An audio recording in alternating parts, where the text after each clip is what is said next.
what are the actual use cases for this in prep? I don't pick something, hope for the best. Yeah, I don't like my features to be pick something and hope for the best.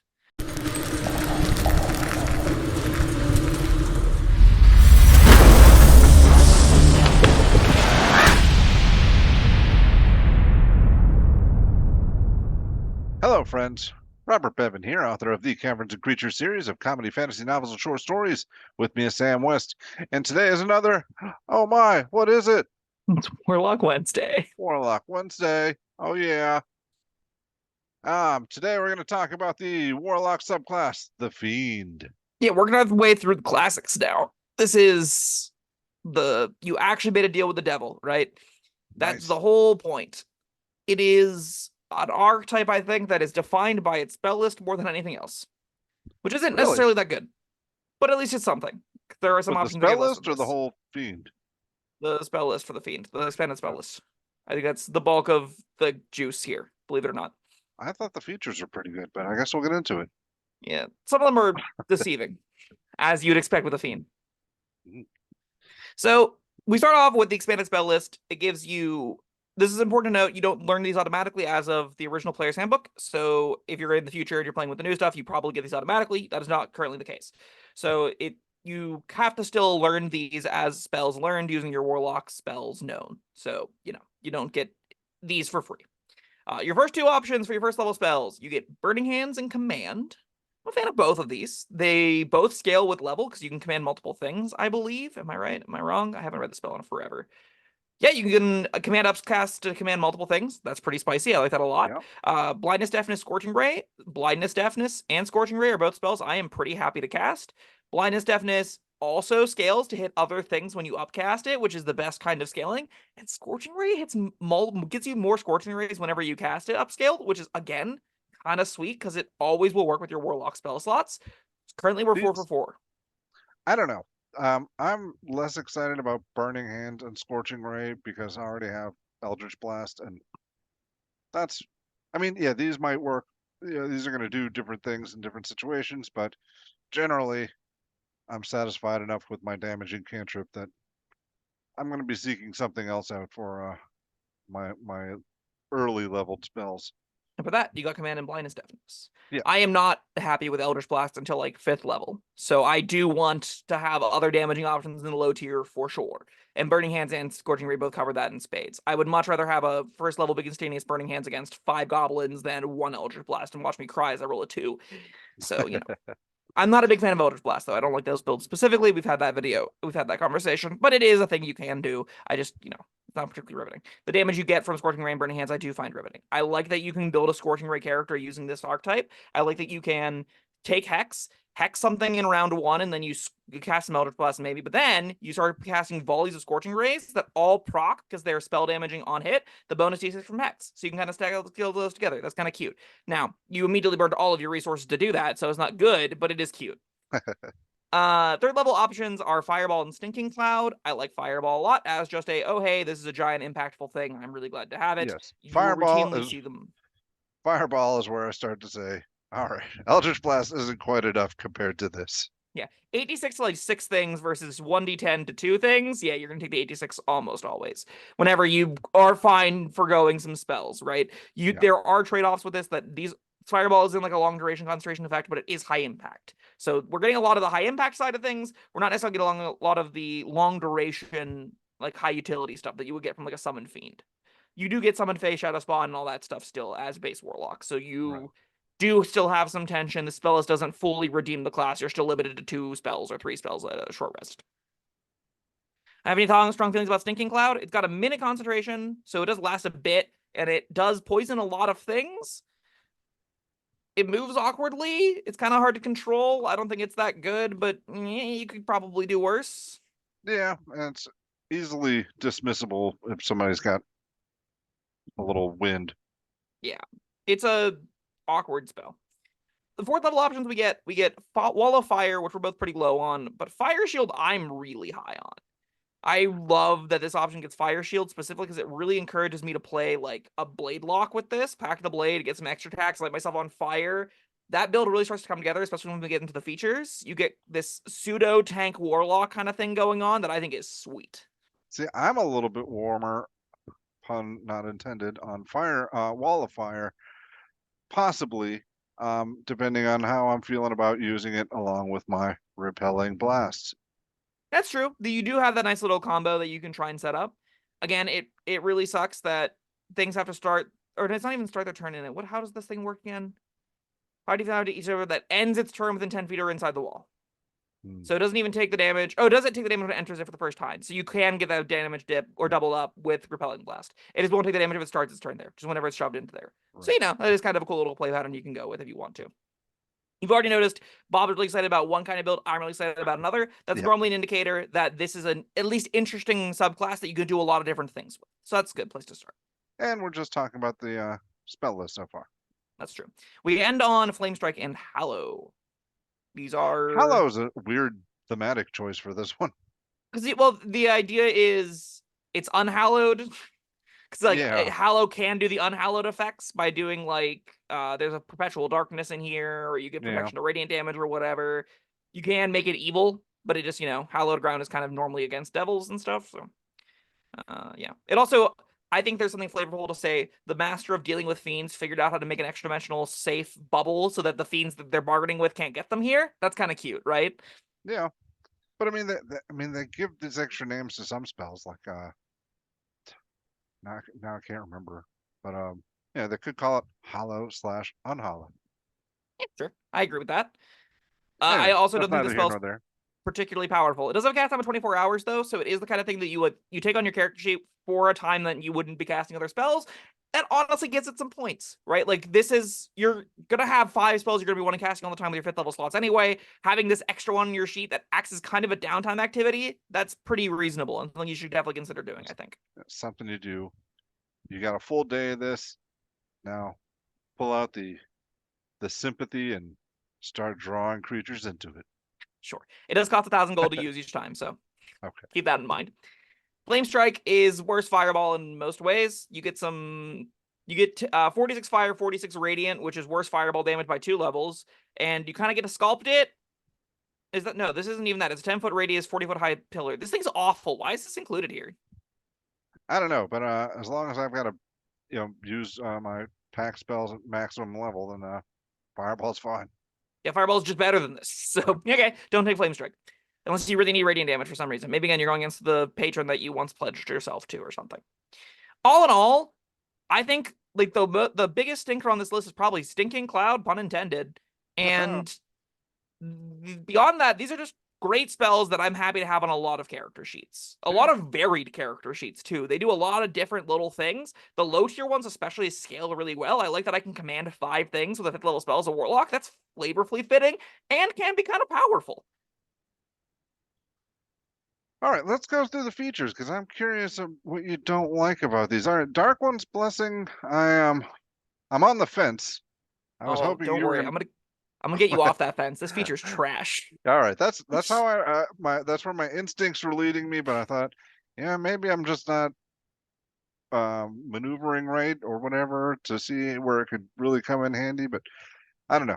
Talk about it. Okay, so Dark One's Blessing says when you reduce a hostile creature to 0 hit points, you gain temporary hit points equal to your charisma modifier plus your warlock level, minimum of 1.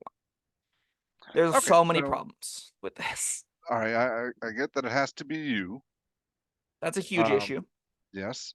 When you would want those temporary hit points is a large factor as well. Oftentimes when you're reducing things to 0, you aren't necessarily going to be in a position to benefit from those hit points immediately. Sometimes you will be, sometimes you won't be. That push and pull is awkward.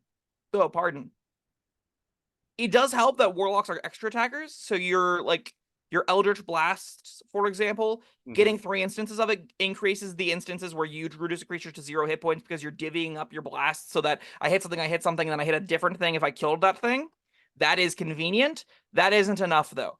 Eldritch Blasters don't normally want an entire feature that all it does is give them survivability. That's not particularly useful for them. There will be sessions that go by where you won't use Dark One's Blessing.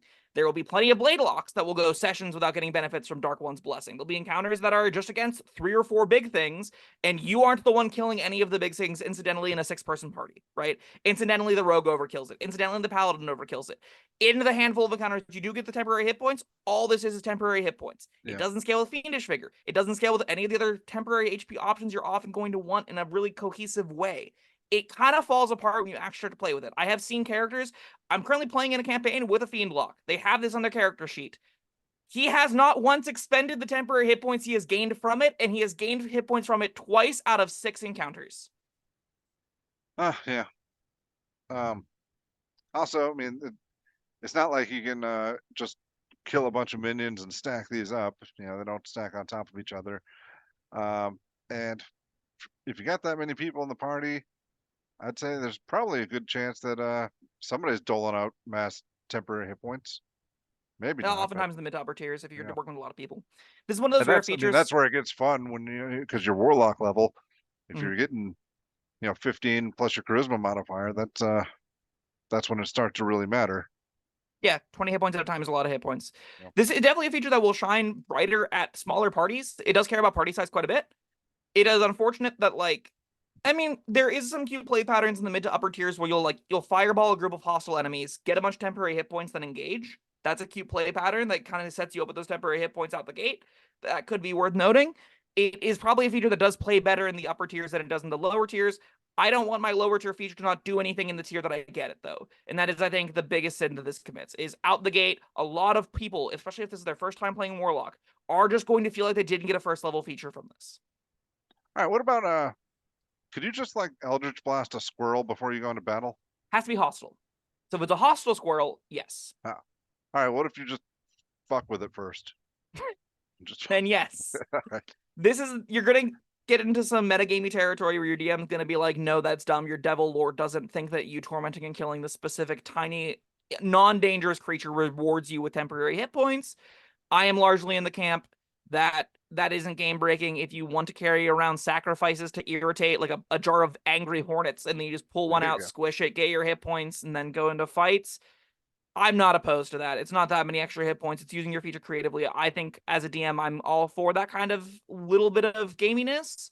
I know a lot of tables will be like, that's stupid. You actually have to kill something to get the benefit from it. That's definitely how, because I think that's 100% how it's intended, right? It's intended to be amidst combat. You're in the middle of a fight, you drop something, you get some more hit points to help you push through the rest of the fight, is the general gist. I do honestly love this thing alongside also, Fire Shield. But you've made a deal with the devil. The devil smiles while you torture a squirrel. Sure. I am very low on this, specifically in the low tiers. I'm mid on it in the mid tiers. And that makes it a feature that isn't the end of the world, but isn't great. Okay. All right. Well, that was the only one I was really questioning myself on. Let's keep moving. I can't believe you like the 10th level feature. Anyway, Dark One's Unlock is our 6th level feature. This feature I also think is close to... It's pretty bad. So starting at 6th level, you can call on your patron to alter your favor. When you make an ability check or a saving throw, you can use this feature to add a d10 to the roll. You can do so after seeing the initial roll before making any of the roll's effects occur. Once you use this feature, you can again until you finish a short or long rest. All right. It's not exciting, but it's fine. No? 1d10 per short rest to augment a saving throw or an ability check. Yeah. That is so nothing. I'm saving it for the saving throws, but you're gonna often save it until you don't use it, and then you take a short rest. Possible. This is the kind of thing where it plays at the players. Like, if you're in a situation and you have the ability to use Dark One's Own Luck and you think it can change the outcome of the roll, you should use it. Because the odds that you're going to roll into another saving throw, if it's a live or die saving throw, you don't know if you're going to pass or fail it before then anyway. Then you're going to roll it and you're going to have hypothetically banked this. Hypothetically banking it's going to lead to more times it not getting used. That simple mental play pattern causes a lot of people to go sessions without using this thing, to the point where they'll forget it's on their sheet because they're just so ingrained to not use it, to save it for something that's definitely going to be more dangerous. It's the potion problem, right? And on top of that, it's just not that interesting. It's just a D10 to a save every once in a while. Are you kidding me? It's not that interesting, but yeah, if somebody's hold personing you and, you roll a 12, then yeah, I'd be glad I had this. If you roll within 5 of failing a specific DC, this gains text. That doesn't seem very good to me. I mean, it's not something I'm going to use every short rest, but it'll be something I'm glad I Hold up. had when. What? This All is a right. feature that you're saying is fine, that it's going to be a feature you don't even use every short rest. That is not a feature, is it? I'll use it some short rests. Some, Sam, look, I'm comparing this to stuff we've covered, and yeah. this is a Monks lot got a more usable. teleport at will. Thalocks get a teleport on short rest with this, and that's still not a great feature, but at least you'll use it every short rest. This is a feature you're not even going to use every short rest, that you probably should find a way to use every short rest. That is just a D10. It doesn't give you world exploration. It doesn't give you any extra damage, any way new to engage with the game. I am incredibly low on Dark One's own luck. I think this feature is trash. Ah, I think it could save my life, I think it could save my life multiple times, and that's fine. What if I you don't. had a feature that prevented you from being in a circumstance near death? Yeah, that would be better. By a lot. I have a All very I'm high saying bar is, for my I don't. features. Well, I mean, I'd like to, but you know, from a lot of what we've covered, like, We shouldn't have started with yeah, Monk. That was the mistake. no, we've done monk, we've done barbarian. Okay, we picked the two worst classes in the game to start with. Not a great place to start. We've done what was it? Arcane archer. Oh yeah, fighters And are also other, pretty you know, terrible, huh? it's been Martial Monday. I stand by this is not a good feature, and it should be removed and revised into something interesting. Yeah, well, that's fine. If they do, I won't complain.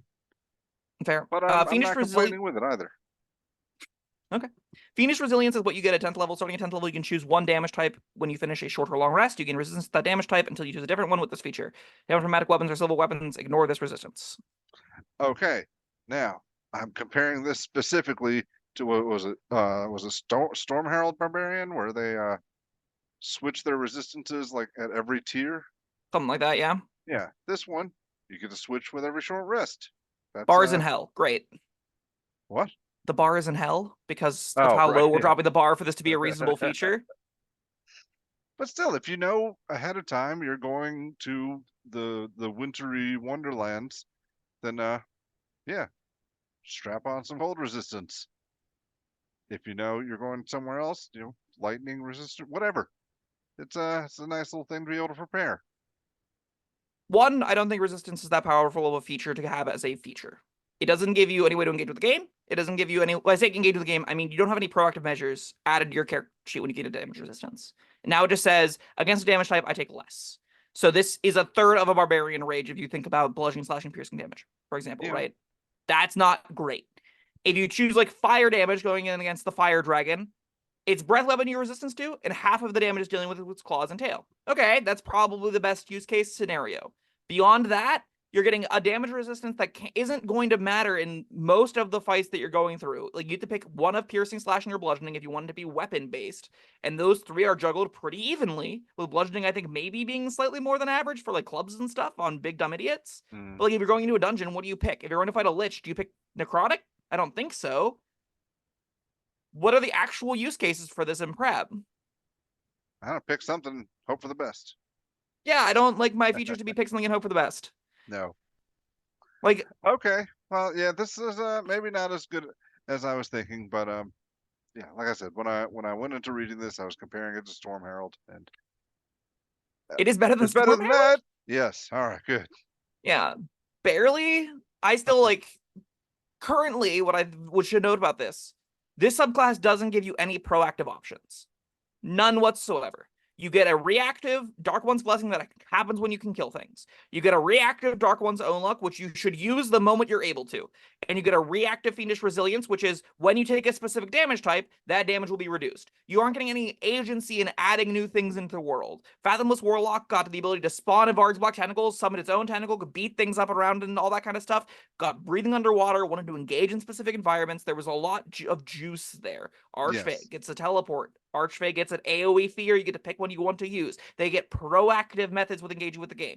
Currently, Fiend is 0 for 3 on a proactive measure to engage with the game. All right. You make sound arguments. We do end on a banger, though. I will play this archetype just to get here because it's just metal as hell. This is Hurl Through Hell. So this is starting at 14th level. When you hit a creature with an attack, you can use this feature to instantly transport the target through the lower planes. The creature disappears and hurtles through a nightmare landscape. At the end of your next turn, the target returns to the space previously occupied or the nearest unoccupied space. If the target is not a fiend, it takes 10d10 psychic damage and reels from the horrific experience. You can't do this again until you finish a long rest. This thing is sweet. I'm looking. Do they not get any saving throws for this? This just Nope. happened? That's pretty cool. Yeah, it's pretty sweet. You hit something with an attack, an Eldritch Blast or a weapon attack roll, and then you can be like, all right, see you, nerd. Through hell you go. And they don't come back until the end of your next turn. Yes. So, depending on initiative, are they? This always skips their turn. Yeah. Wow. They're also safe from the rest of your team during that time. Keep that in mind. But they come back thinking, oh, I've seen some shit. Yeah, correct. This really being a no save kind of ability like this makes it a unique kind of silver bullet. This is the kind of thing where against a creature with legendary resistance, you go, I don't really care that you have legendary resistance. You don't get a turn next turn because I hit you with an Eldritch Blast. See ya. That's so cool. It just... Yeah, because, I mean, even if they are a big bad fiend, you still send them through hell. You still skip their turn. They just don't take the psychic damage. Yeah. So, it's not as fun, but still potentially useful there. Yeah. And we're like, we often can call these capstones. This isn't like a 17th level capstone, at least. This is more closely comparing to 6th level spells. It is close-ish to a 6th level spell, I think. I think this is around what I would want a 6th level spell to do. This is like a once per long rest 6th level spell effect. Yeah, that seems fine to me. That seems pretty solid. I will say all of this coming together really paints to me a great sword tiefling like Warlock kind of deal, where they make a plaque with a fiendish blade that's like was owned by Asmodeus or something that whispers awful things into the night that compels them to kill. They get Dark One's Own Blessing for killing things with their great sword, which they get. You can use the temporary hit points to survive in combat longer. They light themselves on fire with Fire Shield to reflect a bunch of damage back. If that damage kills things, it refuels your Dark One's Own Blessing. And then whenever you go run up to something with your giant, meaty, angry greatsword and you hit it so hard it gets literally hurled through hell, I mean, that all sounds like a sweet character to me. It does lack a lot of meaningful features, although Fiendish Resilience kind of helps that archetype because you're going to want the resistance more in a character that's trying to spend their hit points. Dark One's Own Luck kind of gives you a little bit of survivability. Altogether, I think the features are lacking, but it's not unplayable. It's like fine C-level territory, I think. I don't know, man. You talked me down through it the whole video, and then right there at the end, you talked me back up. That sounded awesome. The character concept is metal as hell. The features that don't give you more than Hurl Through Hell and Fire Shield to support it, right? That's just, you're a Fiend Warlock in name only. You get a bunch of vacuums of features. Dark One's Blessing kind of plays into it. Fiendish Resilient plays into it a little bit less even. And then you're left with like this melee martial option kind of thing that really wants a 6th and 10th level feature to give you some other cool, hellish thing to do. This feels like it's lacking in the hellish things to do outside of its spell list. The spell list does really support it, though. And I think it brings it up a lot in my mind. Like, the spell list basically pulls this thing out of D territory into C territory for me. All right, and you've pulled me out of B territory and into C territory. Right. So, well done. All right, that was Fiend Warlock. Thank you, Sam, and thank you everyone for joining us. Let us know what you think down in the comments. Like, subscribe, and we'll see you next time. Bye-bye.